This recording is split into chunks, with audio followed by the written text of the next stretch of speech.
Meron po tayo ngayong kabuhayan program. Sa bahaging ito, nais naming ikayatin ang ating mga kababayan na kahit nasa inyong mga tahanan o pumupunta sa mga kaibigan, wala namang masama, no? Yung nakikipagkwentuhan pero at the same time, kumikita. Kung tayo'y magsisipag, wala pong magugutom. Kaya kasama na natin ngayon ang Avon Philippines. Nais namin ipakita sa inyo kung paano po kayo matutulungan ng Avon Philippines. Isa lamang po ito sa magiging kagabay at kaaksyon natin para makatulong at pagpalawak ng mga programang kabuhayan na aming inilulunsad sa programang ito. Andito po si Miss Tess Tangan, ang ating gabay sa hanap buhay. Good evening, Miss Rose.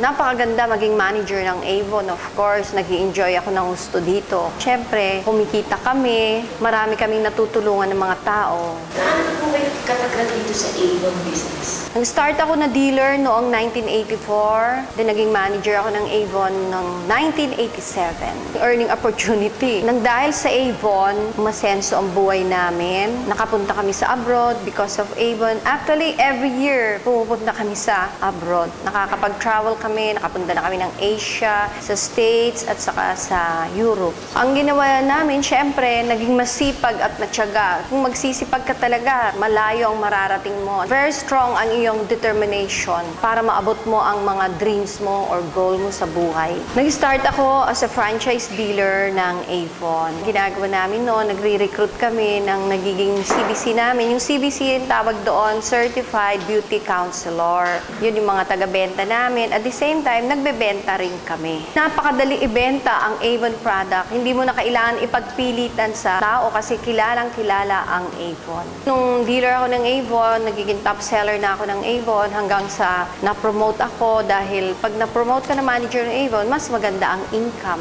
Paano maging top seller ng Avon? Of course, palakihin mo ang benta mo. Kaya naging sekreto kung ano, napakarami naming mga CBC nung araw. Dahil sa kabuhayan program ng Avon, kami ay nagkakandak ng mga orientation sa mga offices, pumupunta rin kami sa mga barangay para i-alok yung pagkakakitaan sa Avon. Libre po ang registration fee sa Avon. Pinapaliwanag namin kung paano sila kikita sa bawat produkto na ibebenta nila. Sa kabila ng competition, #1 pa rin ang Avon dito sa Pilipinas. Kaya #1 ang Avon dahil sa quality ng Avon products. Tulad ng aming intimate apparel, yung aming mga brasier, nagtatagal talaga. Talagang subok talaga. Bilang pa kayo ng taon. Totoo lang ang fragrance, diyan nagsimula ang Avon. At ang fragrance ng Avon, nagtatagal kasi yung amoy. Involved din ang Avon sa mga katulad ng tungkol sa breast cancer. Merong breast care clinic ang Avon sa PGH na pwedeng magpakonsulta doon, libre.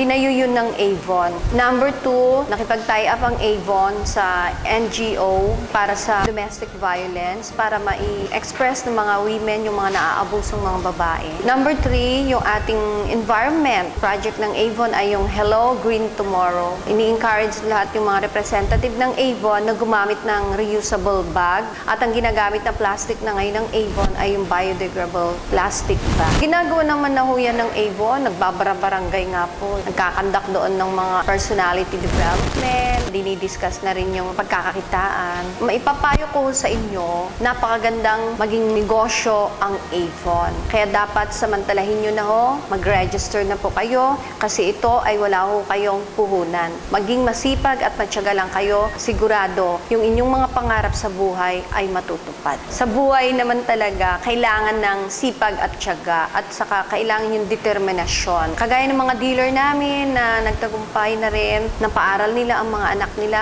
Actually nga may mga dealer ako na nakapagpaaral ng medicine dahil sa kinikita niya sa Avon. Katulad din namin, mga anak namin, napaaral namin sa magandang school, na ibibigay namin lahat yung mga kailangan nila. So very comfortable na noon ay pinapangarap lang namin. Kasama rin namin ang pamilya ko sa pagtataguyod ng negosyo na to. Kasi ang Avon talaga pwedeng pang pamilyang negosyo. Operator po kami ng 3 branch ng Avon, yung Avon Sukat, Avon Baclaran, and Avon Makati. Malay nyo, baka pagdating ng araw, kayo rin maging operator, manager, katulad ko, di natin masabi. Kaya, now is the time, mag-Avon na po kayo. Kaya mag-Avon na kayo. Sa Avon, may hanap buhay buhay ka na, may kabuhayan ka pa, may pag-asa ka pang maging milyonaryo. At higit sa lahat, meron pang insentibo. Kaya sama na po kayo dito sa ating kabuhayan program. Isa lamang po ang Avon Philippines. Maraming salamat kay Mr. Ed Tangan at kay Miss Tess Tangan.